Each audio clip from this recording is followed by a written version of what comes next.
আমার জীবনে পরিচয় হয়েছে অনেক ব্যক্তির সাথে, ভিন্ন ভিন্ন ধরনের মানুষ। এনাদের সাথে আলাপ হয়ে খুব ভালো লেগেছে, অনেক শিক্ষাও লাভ করেছি। আমি তাদের সাথেও আলাপ করেছি যারা অনেক উচ্চ স্তরে পৌঁছে গেছেন, আবার তাদের সাথেও যারা নিজেদের জীবনে বিশেষ কিছু করতে পারেননি। তাদের সাথেও পরিচয় হয়েছে যারা সফল, আবার তাদের সাথেও যারা অসফল। এবার এই সবই একই রকম মনে হয়। এদের মধ্যে পার্থক্য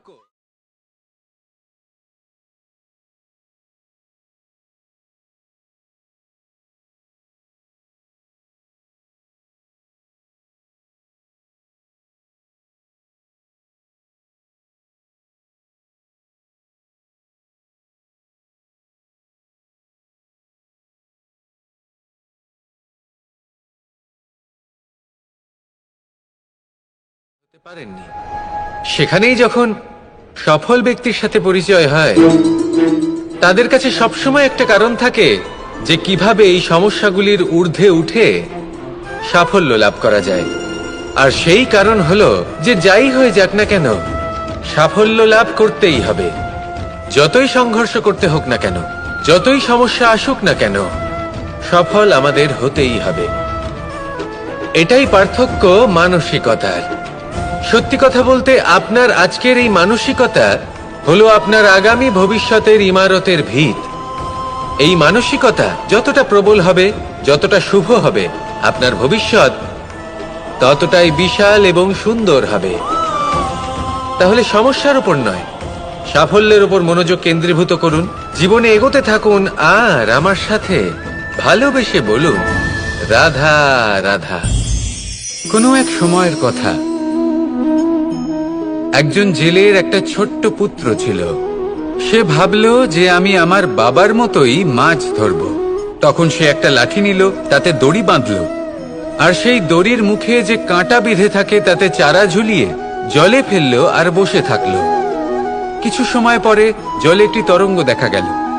ও বুঝতে পারল খুব বড় একটা মাছ ফাঁদে পড়েছে।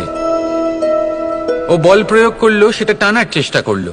মাছও বল প্রয়োগ করলো, আর শেষে যেটা হলো, সেই দড়ি ছিঁড়ে গেল আর মাছ বেঁচে পালিয়ে গেল। দেখুন, ও অনেক চেষ্টা করলো কিন্তু অসফল হলো। কখনো অধিক বল প্রয়োগ করলো, আবার কখনো কম বল, কিন্তু কিছুতেই সফল হলো না। ও পঞ্চমবার প্রচেষ্টা করলো, না বেশি বল প্রয়োগ করলো না কম, ততটাই বল প্রয়োগ করলো যতটা পর্যাপ্ত, ঠিক ততটাই বল, যতটা বল সেই মাছ প্রয়োগ করলো। আর শেষ পর্যন্ত জীবনে প্রথমবার ও মাছ ধরতে সফল হলো। এবার এই কথার সারমর্ম কি? ভারসাম্য। এটাই হলো জীবনের সবথেকে বড় নিয়ম। আমাদের সবার জীবনে সমস্যা রয়েছে, কখনো মন দিয়ে ভেবে দেখবেন। জীবনে যদি কোনো ক্ষুদ্র সমস্যা বা ছোট সমস্যা থাকে, আর সেটা সমাধান করার জন্য আপনি বেশি চেষ্টা করছেন, তাহলে তার দ্বারা সমাধান হয় না, বরং আরো বিপদ বেড়ে যায়।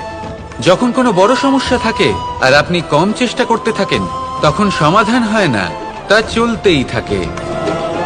শুধু এটাই হলো ব্যাপার। জীবনের সমস্ত সমস্যার একটা ভারসাম্য বজায় রাখা, যদি এটা আপনি শিখে ফেলতে পারেন, জীবনটা আপনার হাতের মুঠোয় থাকবে।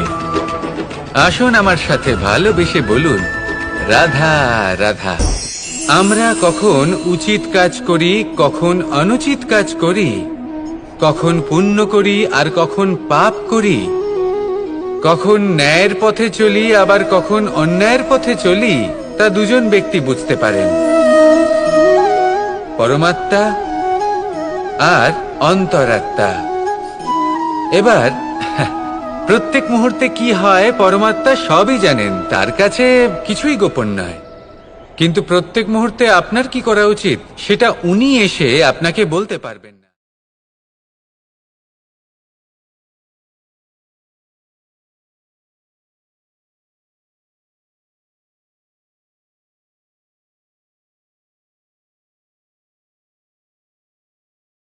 বোঝার চেষ্টা করুন, এই অন্তরাত্মা সবসময় আপনাকে শুভ কাজ করার জন্য প্রেরিত করেন আর অশুভ কাজ করা থেকে বিরত করেন। এই অন্তরাত্মার কথা মানতে থাকুন, পরমাত্মা সবসময় আপনার কাছেই পাবেন। আসুন আর আমার সাথে ভালোবেসে বলুন, রাধা রাধা। মানুষের জীবনে দুই ধরনের আবেগ থাকে যা চিরকাল তার সাথে বসবাস করে।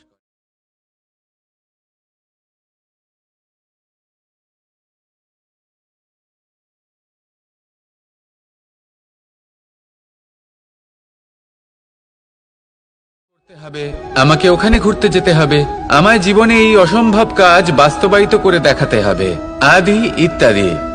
এবার ঠিক যেমন স্বপ্ন দেখেন সেইভাবে অজুহাতও খুঁজে নিয়ে আসেন। আমি এই স্বপ্ন পূরণ করতে পারলাম না, কারণ আমাকে কেউ সাহায্যই করল না, কারণ আমি দুর্বল হয়ে পড়েছিলাম, কারণ আমার কাছে সময়ই ছিল না, আদি ইত্যাদি। এবার সাফল্য এবং অসফলতার মাঝখানে এই ধরনের সংঘর্ষ হতে থাকে।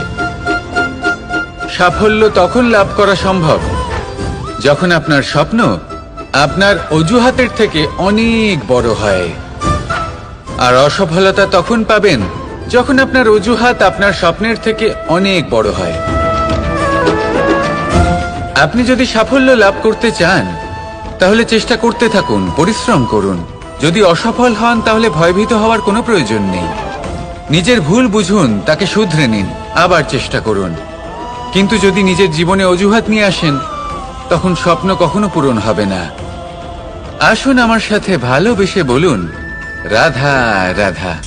এমন কিছু রয়েছে মানুষের মনে, তাদের জীবনে এমন এক আবেগ যা সর্বজন বিদিত, যা সবাই জানেন যে উপস্থিত আছে।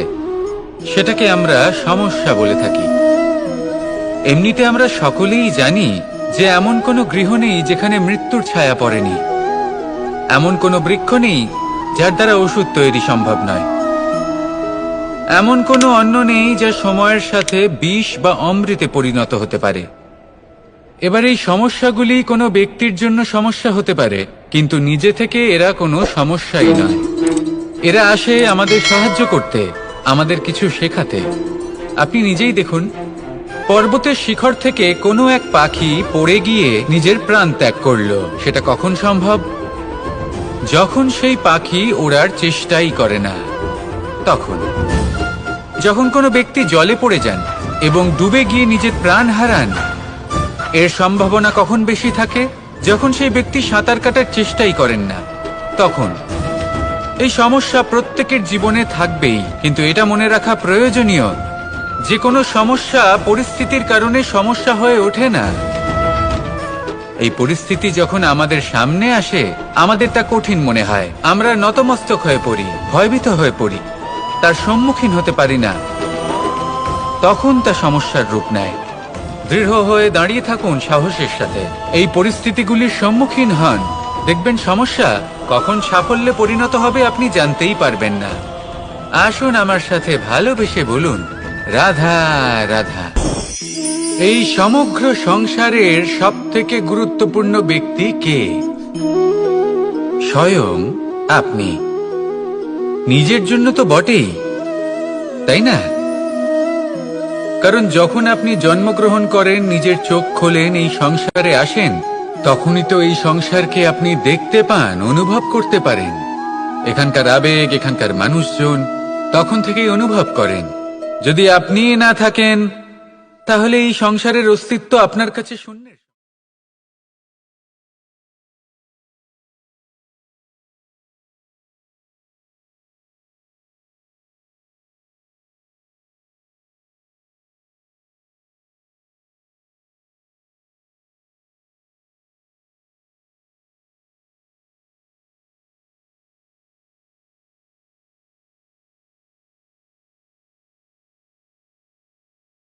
সেই মানুষটি কেমন হওয়া উচিত একটু ভেবে দেখুন। সবসময় সকলকে সাহায্য করুন, একসাথে মিলে পরিশ্রম করুন, সাহায্য করুন অন্যদেরকে। এটা অতি আবশ্যক। এবং তার থেকেও বেশি গুরুত্বপূর্ণ হলো এটাই যে আপনার মনে যেন কখনো এই বিষয়ে ভয় না থাকে যে আমি আমার প্রিয়জনদের, আমার কাছের মানুষগুলিকে হারিয়ে ফেলব। এই ভয় কখনোই মনের মধ্যে থাকা উচিত নয়। যদি ভয় থাকে তাহলে থাকুক এই বিষয়ে যে সকল মানুষ আমার জীবন থেকে, আমার থেকে দূরে চলে যাচ্ছেন, তাদের বাধা দিতে দিতে আমি যেন নিজেকেই না হারিয়ে ফেলি, নিজের অস্তিত্বকেই না হারিয়ে ফেলি, নিজের ব্যক্তিত্বকে, নিজের বিচারধারাকে। নিজের করুণার শক্তি না হারাই।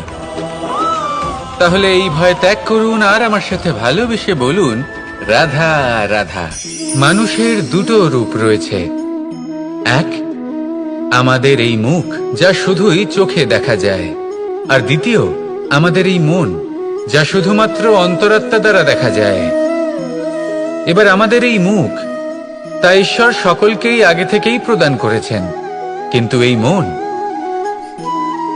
মন কেমন হবে তা আমাদের জীবনের অনুভূতি এবং আমাদের জীবনের লক্ষ্য এগুলি সুনিশ্চিত করে। অর্থাৎ নেত্র দিয়ে দেখা যায় আমাদের এই মুখ, তা শুধুই এই কারণে প্রয়োজন যাতে সংসার আমাদের দেখতে পায়, আমাদের চিনতে পারে। কিন্তু যদি এই সংসারে আপনি প্রকৃত অর্থে মান সম্মান লাভ করতে চান, তাহলে নিজের অন্তরাত্মাকে আপনাকে বিকশিত করতেই হবে। দেখুন, কথায় আছে এই যে অসুর, তা শারীরিকভাবে উপস্থিত নয়, তা মনের মধ্যে থাকে। যদি এই মন থেকে অসুরকে বের করে দেওয়া যায়, তাহলে শরীরে তা উপস্থিত থাকবেই না। তাই মনকে শুদ্ধ করুন আর আমার সাথে ভালোবেসে বলুন, রাধা রাধা। প্রয়াস, পরিশ্রম, এই শব্দগুলি শুনতে হয়তো ছোট মনে হয়, কিন্তু এর মূল্য অনেকটাই অধিক। এবার প্রয়াসও কিন্তু দুই ধরনের হয়। একটা প্রয়াস তাই যা আমরা নিজের মন থেকে, অন্তর থেকে সমগ্র শক্তি দিয়ে করার চেষ্টা করি। এবারে এই প্রয়াস প্রচেষ্টার নামান্তর। কিছু প্রয়াস এমনও হয় যেমন দ্রুতক্রীড়া খেলা। মানুষ বলেন, আজ একটু প্রয়াস করি, একটু দ্রুতক্রীড়া খেলেই দেখি, যদি বিজয়ী হই তবে ভালো ব্যাপার, যদি না হই তবে আর কখনো খেলবো না। এটাও কিন্তু প্রয়াস, কিন্তু এই প্রয়াস পরিশ্রম নয়।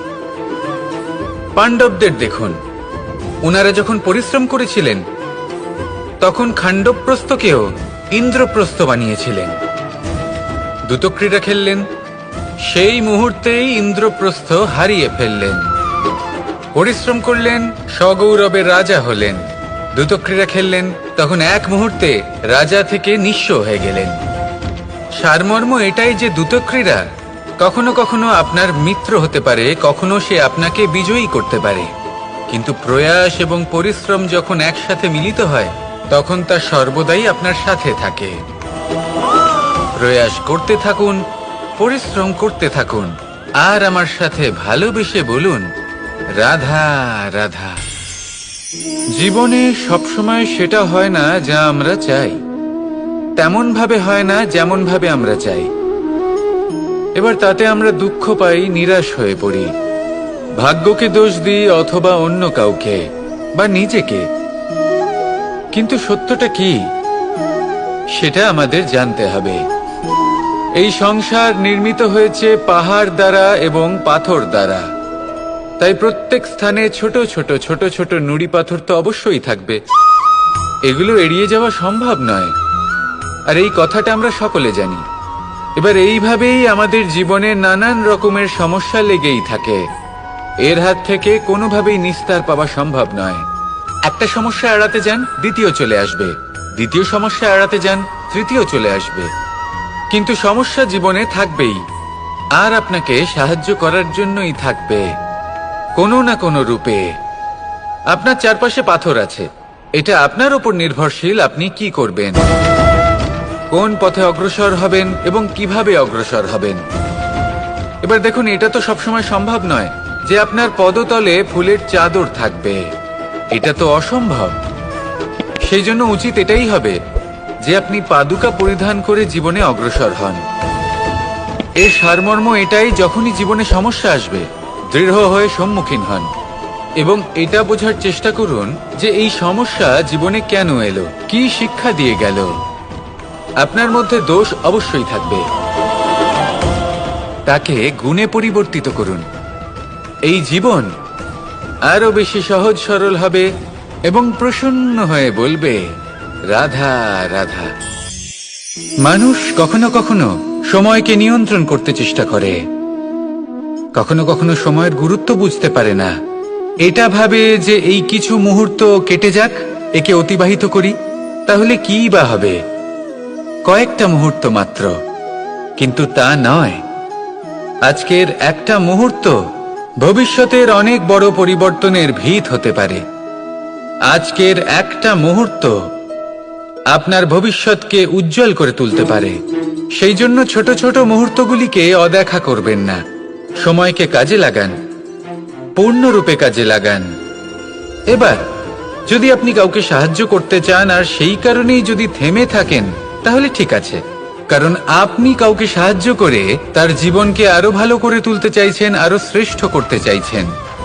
এই পুণ্য, এই কর্ম ফিরে আপনার কাছেই আসবে আর আপনার জীবনকে শুভ করে তুলবে। কিন্তু যদি আপনি আলস্যের কারণে থেমে থাকেন এবং কিছুই না করেন, সময় নষ্ট করেন, তাহলে কিন্তু একটাই ঘটনা ঘটবে, আপনার ভবিষ্যৎ বিপদগ্রস্ত হয়ে পড়বে, আর কিছুই নয়। সেই জন্য এটা বোঝা প্রয়োজন যে কখন থামতে হবে এবং কেন থামতে হবে। যদি আপনার থামার কারণ এবং সময় অনুচিত হয়ে থাকে, তাহলে আপনার ভবিষ্যৎ কখনোই উচিত হতে পারে না। সেই জন্য সময়কে সম্মান করুন আর পূর্ণ ব্যবহার করতে শিখুন। আর আমার সাথে ভালোবেসে বলুন, রাধা রাধা। অনেক মানুষ আমাকে এসে বলেন যে কানাই, তোমার কথাগুলি তো আর কি বা বলি, তোমার কথা কি থেকে কি করে ফেলতে পারে, অসম্ভবকে সম্ভব করে ফেলতে পারে। এত শক্তি তোমার কথাতেই রয়েছে, তো অন্য কিছু করার কোনো প্রয়োজনই কোথায়? এবার ওনারা এই কথাটা বুঝতে পারেন না যে জ্ঞান শুধুমাত্র শব্দের সমন্বয় মাত্র। কিন্তু এর অর্থ কি?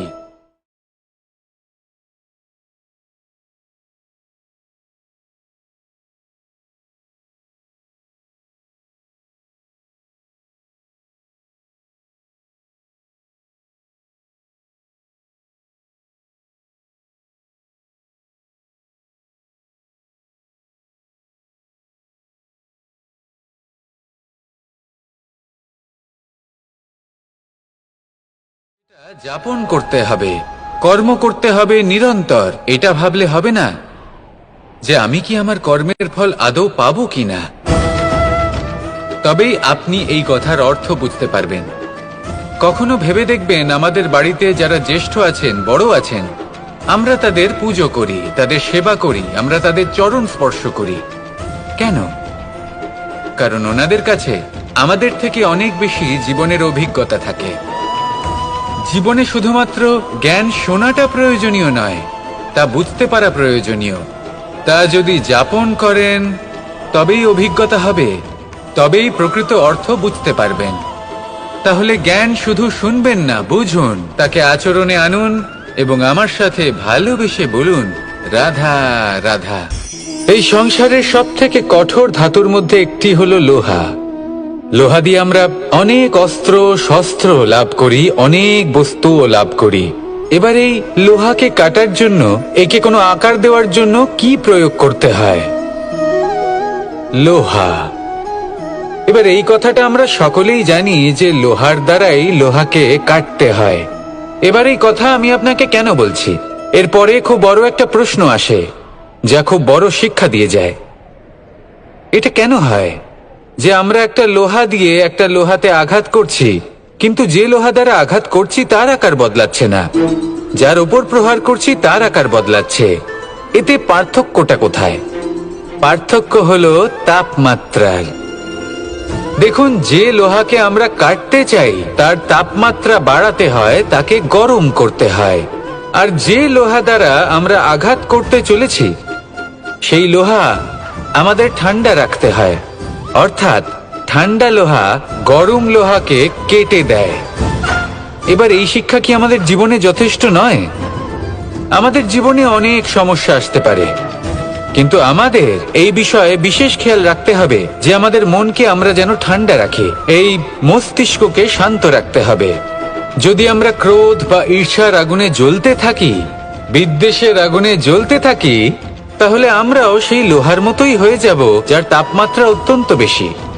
তখন যে কেউ এসে আমাদের বিচ্ছিন্ন করে চলে যাবে। মনে রাখবেন, যিনি যত বেশি স্থির বুদ্ধির অধিকারী, যিনি হলেন সব থেকে বেশি শান্ত, তিনি হলেন সব থেকে বেশি বলশালী। তাহলে শান্ত থাকুন আর আমার সাথে ভালোবেসে বলুন, রাধা রাধা। দীপাবলি আমাদের সবথেকে বড় উৎসব। শ্রীরাম রাবণকে পরাস্ত করে 14 বছরের বনবাস কাটিয়ে আবার অযোধ্যায় ফিরে এলেন অমাবস্যার রাত্রে। অযোধ্যায় সবাই খুব প্রসন্ন ছিলেন, খুবই উৎসাহিত ছিলেন। অযোধ্যায় সহস্র প্রদীপ প্রজ্বলিত করা হয়েছিল এই উৎসবে। একে আমরা দীপাবলি বলে থাকি। এবার এই বিষয়ে আমরা সকলে জানি। আপনি কি এটা জানেন যে শ্রীরাম বাস্তবে অমাবস্যার এক রাত আগেই অযোধ্যায় পৌঁছে গেছিলেন? সবার সামনে অমাবস্যার রাতে এসেছিলেন। এর কারণ কি? শ্রীরাম প্রমাণ করতে চেয়েছিলেন যে যে কোনো সময়, দিন হোক বা রাত, শুভ বা অশুভ হয় না। শুভ অশুভ কিছু থাকলে তা হলো মানুষের চিন্তা, তার ভাবনা, তার নির্বাচন।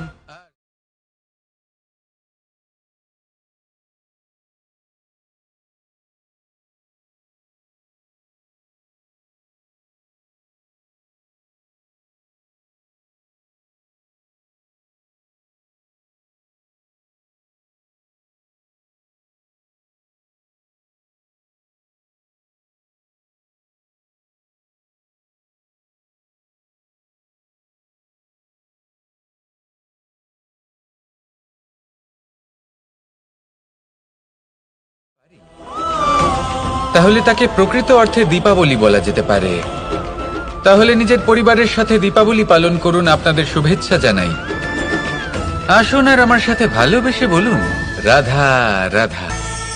অ দিয়ে অন্ত, আ দিয়ে আরম্ভ।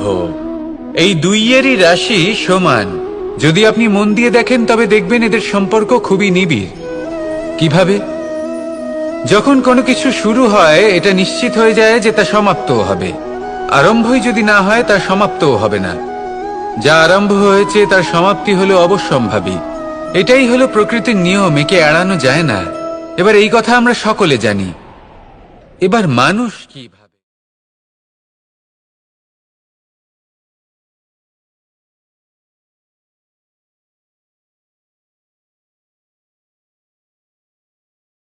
যা বেশি গুরুত্বপূর্ণ।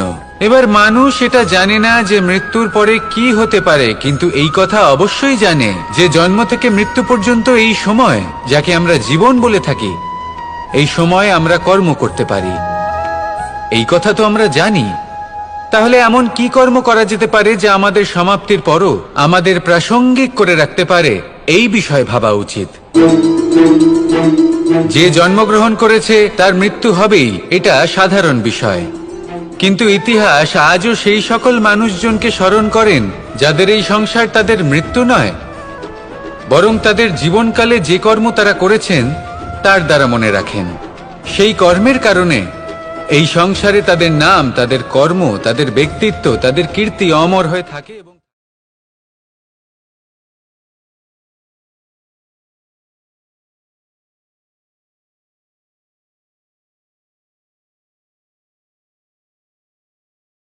কর্ম করুন। এই সংসারে নিজেকে অমর করে তুলুন আপনার মৃত্যুর পরেও। আর আমার সাথে ভালোবেসে বলুন, রাধা রাধা। একবার একজন সাধক ওনার শিষ্যদের একটা কাজ দিলেন। একটা দুর্লভ জড়িবুটি নিয়ে আসতে বললেন। এতটাও কঠিন কাজ সেটা ছিল না, কারণ সকল শিষ্য জানতেন যে এই দুর্লভ জড়িবুটি কোথায় পাওয়া যায়। পর্বতের শিখরে। কঠিন কাজ কোনটা? সেখানে পৌঁছনোর সেই পথ, যা ছিল কাঁটায় জর্জরিত, পাথরে পরিপূর্ণ, যেখানে পিছলে পড়ার আশঙ্কা রয়েছে এবং গভীর ক্ষত পেতে পারে সবাই। এবার বেশ কয়েকজন শিষ্য গেলেন। তার মধ্যে কয়েকজনই সেই জড়িবুটি নিয়ে আসতে পারলেন। কারণটা কি ছিল? কিছু শিষ্যের মনোযোগ ছিল শুধুমাত্র লক্ষ্যের দিকে, অর্থাৎ পর্বতের সেই শিখরে। কিছু শিষ্যের মনোযোগ ছিল পথের এই সংকটগুলির ওপর। কিছুজন নিজের সমস্ত মনোযোগ, সমস্ত শক্তি কেন্দ্রীভূত করলেন শুধুমাত্র লক্ষ্যের দিকে। বাকিরা মনোনিবেশ করলেন এই সংকটের থেকে নিজেকে বাঁচাতে। কিন্তু যাদের মনোযোগ শুধু লক্ষ্যের দিকে ছিল, শুধু তারাই জড়িবুটি নিয়ে আসতে পারলেন। কারণ কি ছিল? একটা সহজ ব্যাপার যা আমাদের বুঝতে হবে। আমরা যদি লক্ষ্যে পৌঁছতে চাই তাহলে বিপদের সম্মুখীন তো আমাদের হতেই হবে, আর কোনো বিকল্প নেই। যন্ত্রণাও হবে, পায়ে কাঁটাও হয়তো ফুটতে পারে, হয়তো পড়েও যেতে পারেন, হয়তো রক্তপাতও হতে পারে, কিন্তু তার সাথেই সাফল্য অর্জনের যে আনন্দ সেটাও পাওয়া যায়। সেই জন্য নিজের মনোযোগ সবসময় লক্ষ্যের দিকে রাখুন, পথের সেই বিপদগুলির দিকে নয়। সত্যি কথা বলতে এই বিপদ এটা কিছুক্ষণের, আজ আছে কাল নাও থাকতে পারে, কিন্তু যদি লক্ষ্যকে প্রাপ্ত করতে পারেন তাহলে তার আনন্দ আপনার সাথে সারা জীবন রয়ে যাবে। তাহলে লক্ষ্য প্রাপ্ত করুন আর আমার সাথে ভালোবেসে বলুন, রাধা রাধা। কোনো এক সময়ের ঘটনা এটা। মা এবং বাবা হাটে গিয়েছিলেন, তখন আমি আর দাদা গিয়েছিলাম গরু চড়াতে। আমরা বাড়ি ফিরে এলাম, আর মা সেই সময় একটা কাজ করতেন। যখনই হাটে যেতেন দরজা তালা বন্ধ করে যেতেন। উনি খুব ভালো করে জানতেন যে যদি ওনার এই মাখন চোর সঠিক সময়ে পৌঁছে যায় তাহলে এক ফোঁটাও মাখন আর অবশিষ্ট থাকবে না। এবার ঘটনা কিছুটা এরকম হলো যে মা আর বাবা মাঝে মাঝে হাটে যেতেন, তাই মাঝে মাঝেই দরজা তালা বন্ধ করতে হতো। যখন মা আর বাবা ফিরে এলেন তখন বাবা ভুলে গিয়েছিলেন যে এই চাবির গোছা থেকে ঠিক কোন চাবিটা দরজার তালা খোলার জন্য উপযোগী। উনি চেষ্টা করতে শুরু করে দিলেন, একটার পর একটা চাবি দিয়ে উনি চেষ্টা করতে থাকলেন, কিন্তু সেই দরজার তালা তো খুলতেই চাইছিল না। ওনার মাথা থেকে ঘাম পড়তে শুরু করলো। তখন মা বললেন যে তালা ভেঙে দেওয়া যাক। মা চলে গেলেন, আর বাবা বললেন, না না দাঁড়াও, আর কিছু চাবি বাকি আছে, এটা হয়তো খুলতে পারবো। মা হাতুড়ি নিয়ে চলে এলেন সেই তালা ভাঙার জন্য, আর তখনই বাবা শেষ চাবিটা প্রয়োগ করলেন আর দরজার তালা খুলে গেল।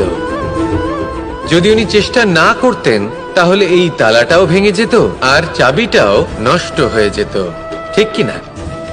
এবার এই ঘটনাটা আমি দেখেছিলাম, আর আমার মনে হলো যে কখনো কখনো এই চাবির গোছার মধ্যে থেকে শেষ চাবিটাও কিন্তু জীবনের দরজা খুলে দিতে পারে। সেজন্য আপনি যদি জীবনে সাফল্য লাভ করতে চেষ্টা করেন, নিজের লক্ষ্যে পৌঁছতে চান, তাহলে হার মানবেন না।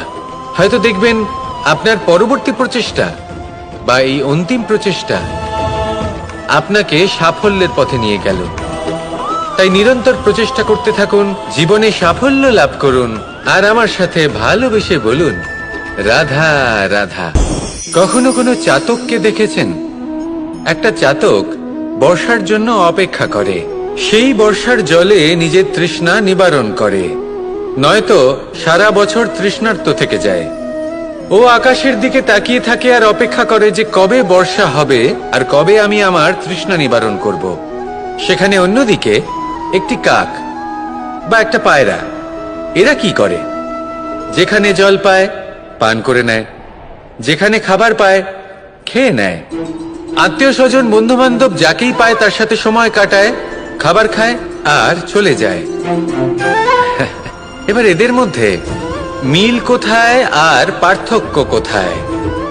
দুজনের কাছেই ডানা রয়েছে, দুজনেই উড়তে পারে। এই আকাশ হলো ওদের, খাবারের দানা ওদের। পার্থক্য হলো তাদের অভিলাষার, পার্থক্য হলো তাদের আকাঙ্ক্ষার, পার্থক্য জীবন যাপনের ধরনের। এবার যত বেশি আকাঙ্ক্ষা থাকবে, যত দামি জীবন যাপন করার ইচ্ছে থাকবে, তত বেশি কষ্ট আপনাকে সহ্য করতে হবে। আবার অন্যদিকে জীবন যত সরল হবে, জীবন যাপন যত সরল হবে, সমস্যা ততটাই কম হবে। তাই সবসময় চেষ্টা করবেন আপনার মানসিকতা এবং আপনার জীবন যেন সরল হয়। ভালোবাসতে থাকুন। যদি কেউ আপনাকে ভালোবাসে, তাকেও আপনি ভালোবাসা ফিরিয়ে দিন। তাদের সাথে কথা বলুন, কিছু তাদের কথা শুনুন, কিছু নিজের কথা বলুন। দেখবেন সকল তাপ উত্তাপ দূর হয়ে গেছে। এটাই তো হলো জীবনের সারমর্ম। তাই প্রেমে থাকুন, ভালোবাসুন, আর ভালোবেসে আমার সাথে বলুন, রাধা রাধা। আপনি কখনো কোনো বাজকে নিজের বাসা বানাতে দেখেছেন? এই বাজ যখনই কোনো বাসা বানায় তখন উঁচু গাছের ডালে বা কোনো পর্বতের শিখরে বাসা বানায়, অনেক উচ্চতায়, আর সেখানে তার সন্তানও জন্মগ্রহণ করে। যখন এই সন্তানেরা জন্মায় তখন এই বাজ খুবই ভালোবেসে এবং খুব সাবধানে এদের পালন পোষণ করে, নিজের ঠোঁট দিয়ে তাদের ঠোঁটে খাবার পরিবেশন করে। কিন্তু যেই সেই সন্তানেরা হৃষ্টপুষ্ট হয়ে যায় এবং সেই কথা বাজ নিজে বুঝতে পেরে যায়, সেই বাজ নিজেই সেই বাসা ছিন্ন ভিন্ন করে দেয়।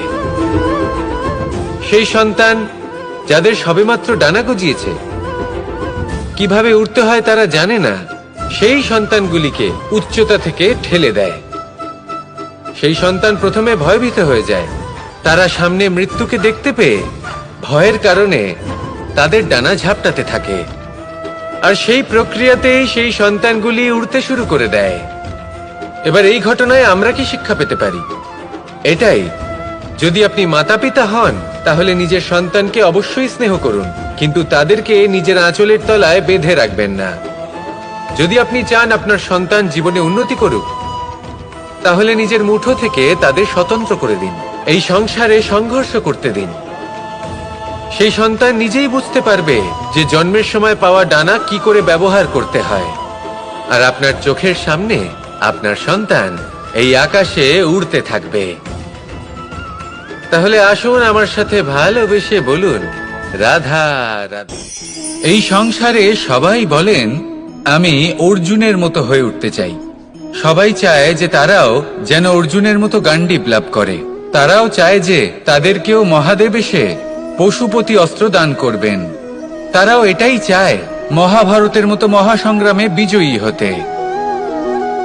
কিন্তু সবাই ভুলে যান যে অর্জুন যা হতে পেরেছিলেন সবকিছুই অর্জন করেছিলেন। যদি আপনিও অর্জুনের মতো গান্ডীব লাভ করতে চান, তবে আপনাকেও তার মতোই শ্রেষ্ঠ কাঠ নির্বাচন করতে হবে। সেই কর্ম আপনাকেই করতে হবে। তার প্রত্যঞ্চা যাতে তীব্র হয় তার জন্য আপনাকে সর্বশ্রেষ্ঠ দড়ি খুঁজে বের করতে হবে। আপনার বাণ যাতে ঘাতক হয় সেই জন্য আপনাকে নতুন নতুন ধাতু খুঁজে বের করতে হবে। সেই শিক্ষা আপনাকে লাভ করতে হবে, তবেই আপনার ইচ্ছে পূর্ণ হবে। অর্জুন হওয়া বড়ই সরল, যদি আপনি কিভাবে অর্জন করতে হয় তা জানেন। শুধুমাত্র স্বপ্ন দেখেন যারা, তারা কখনোই অর্জন করতে পারবেন না। কিন্তু যদি কেউ অজ্ঞাতবাস ভোগ করতে পারে, যদি কেউ লাক্ষাগৃহ থেকে পালিয়ে বাঁচতে পারে, যদি কেউ কঠোর তপস্যা করতে পারে, প্রতীক্ষা করতে পারে এবং পরিশ্রম করতে পারে, তাহলে সে অর্জুন অবশ্যই হয়ে উঠবে। যদি আপনি অর্জুন হয়ে উঠতে চান তাহলে কর্ম করতে শিখুন, আর আমার সাথে ভালোবেসে বলুন, রাধা রাধা। পাণ্ডবরা বন থেকে এসেছিলেন। ওনাদের কাছে না কোনো ধন ছিল, না কোনো সম্পদ, না বিদ্যা। নিজের পরিশ্রমের দ্বারা ওনারা বিদ্যা অর্জন করেছিলেন, আর তার দ্বারাই সম্পদ অর্জন করলেন আর ধনও অর্জন করলেন। এই পাণ্ডব ছিলেন অত্যন্ত কুশল এবং শক্তিশালী। যুধিষ্ঠির নিজের পরিশ্রম দ্বারা এমন জ্ঞান অর্জন করেছিলেন যে এই সংসার ওনাকে ধর্মরাজ যুধিষ্ঠির অভিহিত করেছিল। দেখতে গেলে পাণ্ডবদের কাছে সবকিছুই ছিল, কিন্তু যখন বিষয় এলো আরো ধন লাভ করার, তখন যুধিষ্ঠির, যিনি পাণ্ডবদের মধ্যে জ্যেষ্ঠ, তিনি সকল পাণ্ডবদের সাথে দ্যুতক্রীড়ায় অংশগ্রহণ করে ফেললেন। এর ফলে না শুধু ধনলক্ষ্মী, ধর্মলক্ষ্মী, বিবেক লক্ষ্মী কেউ হারালেন, আর শুধু তাই নয়, নিজের গৃহলক্ষ্মী দ্রৌপদীকেও হারিয়ে।